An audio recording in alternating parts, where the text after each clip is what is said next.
Reconstruction of Islamic thought نامی کتاب کا مصنف کون ہے؟ So the answer is Allama Iqbal. Next is who propose to become the joint governor general of both India and Pakistan. کس بندے نے یہ پروپوزل دی تھی کہ وہ پارٹیشن کے ٹائم پہ جب 1947 میں پارٹیشن ہو رہی تھی تو وہ انڈیا اور پاکستان کا جوائنٹ گورنر جنرل بن جائے؟ So the answer is Lord Mountbatten. لیکن قائد اعظم نے لارڈ ماؤنٹ بیٹن کا یہ آفر ریجیکٹ کیا تھا اور خود گورنر جنرل بن گیا تھا پاکستان کا. Next is where is Mangla dam located. Mangla dam کہاں پہ واقع ہے؟ So the answer is none of these. Mangla dam اصل میں واقع ہے میرپور ڈسٹرکٹ میں، جو کہ آزاد جموں اینڈ کشمیر کا ایک ڈسٹرکٹ ہے. اور یہ کس ریور پہ بنا ہے؟ It is built on Jhelum river. Next is who was the first student to enrol at Darul Uloom Deoband. Darul Uloom Deoband میں سب سے پہلے کس طالب علم نے داخلہ لیا تھا؟ سو دا آنسر از مولانا محمود حسن دیوبندی. دارالعلوم دیوبند کے بارے میں کچھ اور انفارمیشن ہے. اکثر پوچھا جاتا ہے کہ یہ کب بنا تھا. So it was found on May 30 1866. پہلا ہیڈ ماسٹر اس کا مولانا محمد قاسم ننتوی تھا. لوکیشن اس کی انڈین اسٹیٹ اتر پردیش میں ایک سٹی ہے سہارنپور، اس میں ایک ٹاؤن ہے دیوبند، اور اسی وجہ سے اس کو دارالعلوم دیوبند کہا جاتا ہے. اس کے فاؤنڈرز میں سے مولانا محمد قاسم ننتوی کے علاوہ مولانا رشید احمد گنگوہی بھی تھے، اور curriculum obviously Islamic studies. Next is when did sir Syed Ahmad Khan retire. Sir Syed Ahmad Khan کب ریٹائر ہوئے تھے؟ The answer is 1876. Sir Syed Ahmad Khan کے بارے میں کچھ اور انفارمیشن ہے. اکثر ڈیٹ آف برتھ یا ڈیٹ آف ڈیتھ کے بارے میں پوچھا جاتا ہے. تو وہ پیدا ہوا تھا 17 اکتوبر 1817 کو. کہاں پہ پیدا ہوا تھا؟ دہلی میں. اور وفات کب ہوئی تھی؟ 27 مارچ 1898 کو. اس ٹائم اس کی عمر تھی 80 سال. پلیس آف ڈیتھ جو ہے تو علی گڑھ ہے انڈیا میں. اور نوٹیبل ورک اس کے جو ہے محمد ان کمیونٹیز کے ساتھ بہت سارے بکس اس نے بھی لکھے ہیں.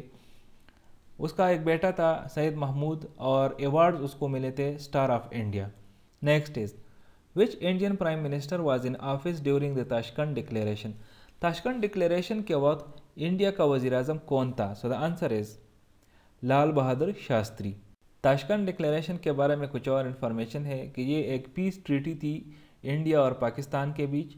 اس کا کنٹیکسٹ کیا تھا کہ انڈو پاکستان وار ہوا تھا 1965 میں، اور دونوں ویرنگ اسٹیٹ جو تھے وہ ٹیبل پہ بیٹھ گئے تھے تاشکنڈ ڈکلیریشن کے لیے.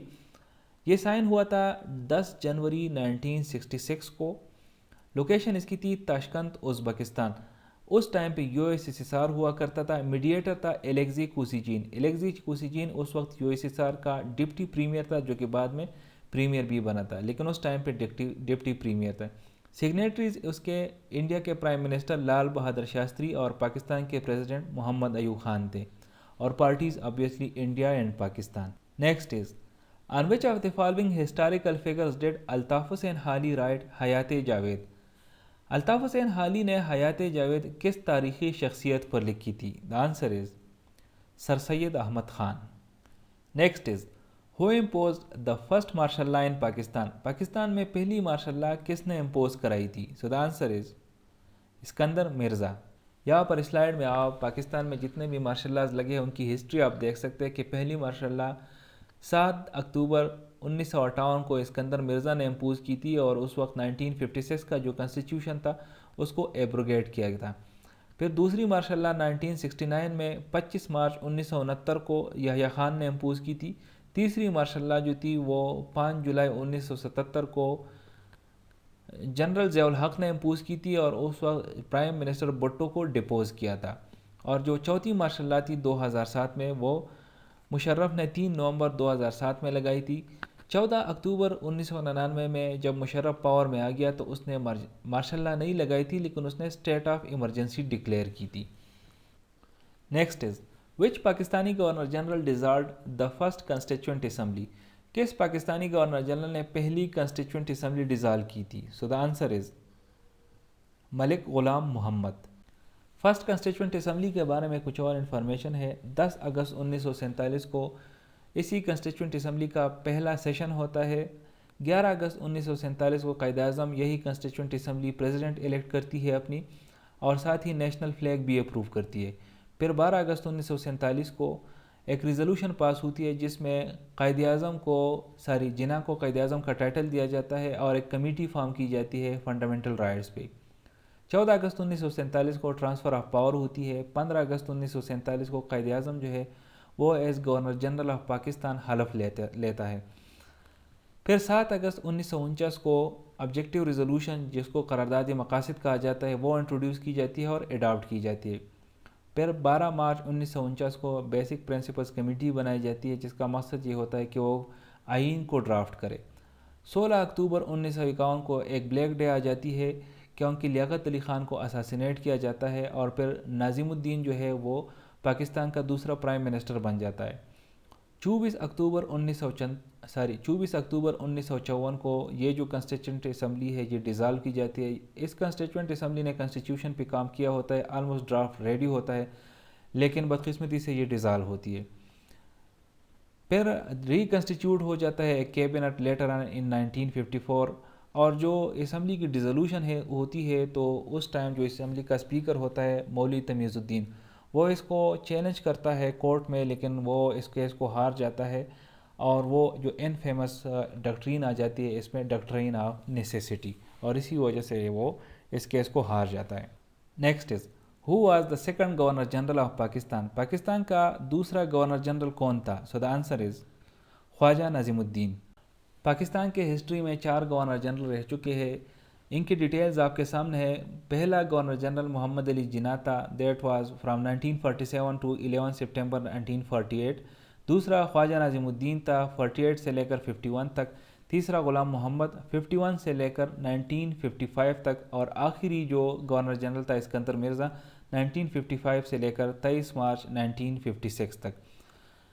23 مارچ 1956 پہ 1956 کا آئین جو ہے وہ امپلیمنٹ ہو جاتا ہے، اسی وجہ سے گورنر جنرل کا جو عہدہ ہے وہ پریزیڈنٹ میں کنورٹ ہو جاتا ہے اور اسکندر مرزا جو ہے وہ ایز اے پریزیڈنٹ حلف اٹھا لیتا ہے۔